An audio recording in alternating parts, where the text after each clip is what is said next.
Hey guys, this is Big E coming to you from Big E's Car Garage. Once again, we are back. But before we get started with this video, guys, as always, please hit that like and subscribe button. I am trying to grow this channel. It's getting bigger. I appreciate you guys participating, tuning in, seeing what I have to say, and also what I'm bringing in new to you. So again, I appreciate you guys for doing that.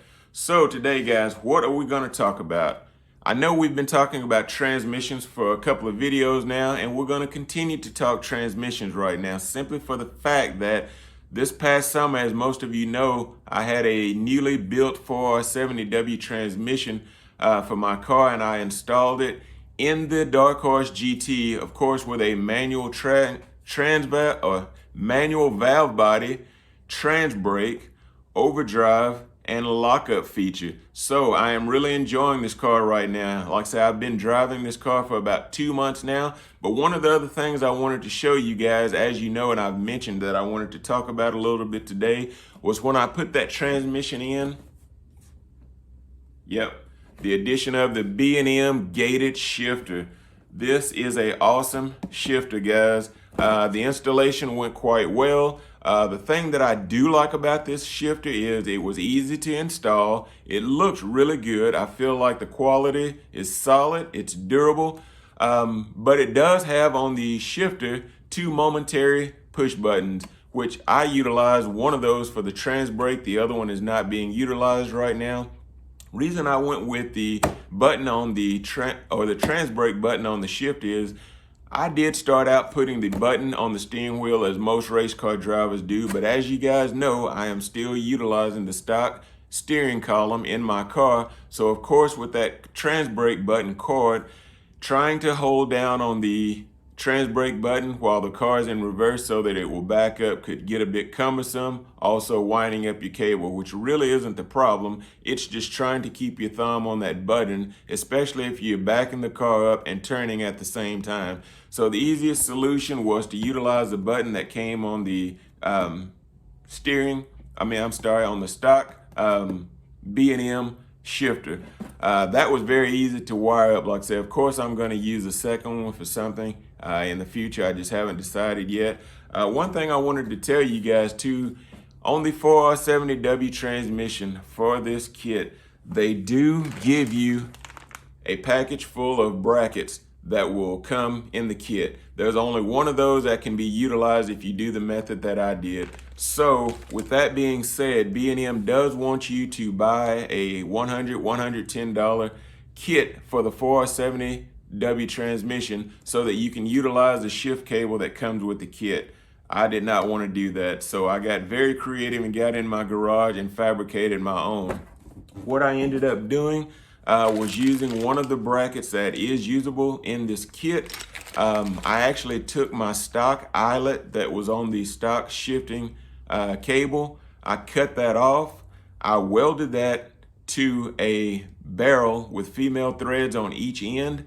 Basically, I just drilled out the threads on one end, put the cable eyelet in there, tack welded that up, sanded it down where it looks nice. I took the other threaded end and threaded into the B&M shift cable that they give you. Worked like a charm. I've actually heard of another guy on Facebook that said he used this same method. If you want to save $110, this is a good method to do. I feel like I've not had any trouble out of it, or that I will, because I made sure that it was solid. But when I saw the setup that B&M wanted to sell in the aftermarket kit, I said, hey, I can make something that works just as well.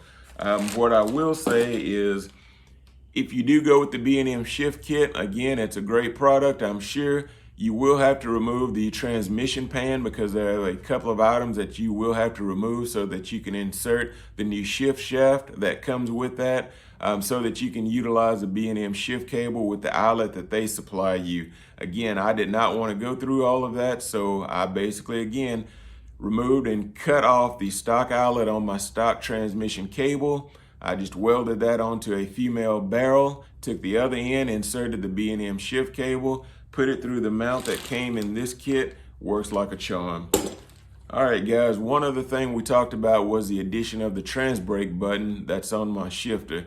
So with that being said, you guys know I've been a foot brake guy since I've had this car. That's what I've gotten used to doing at the track. However, now it comes time for a change. I will be a transbrake button guy now. That's going to take a little bit of an adjustment. As I've mentioned in some of my last videos, I've not had a chance yet to get the Darkhorse GT back to the track. I do plan on going because I do want to try out my transbrake feature.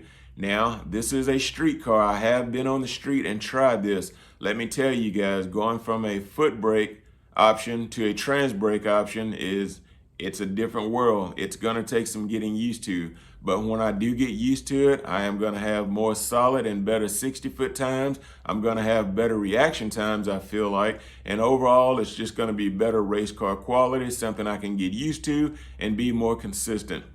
The other feature, as I mentioned, utilizing those momentary push buttons that are on the shifter, that is how my reverse operates, basically like a race car. In order for the car to go in reverse, I do have to depress the transbrake button while the car is in reverse. That will allow the car to back up.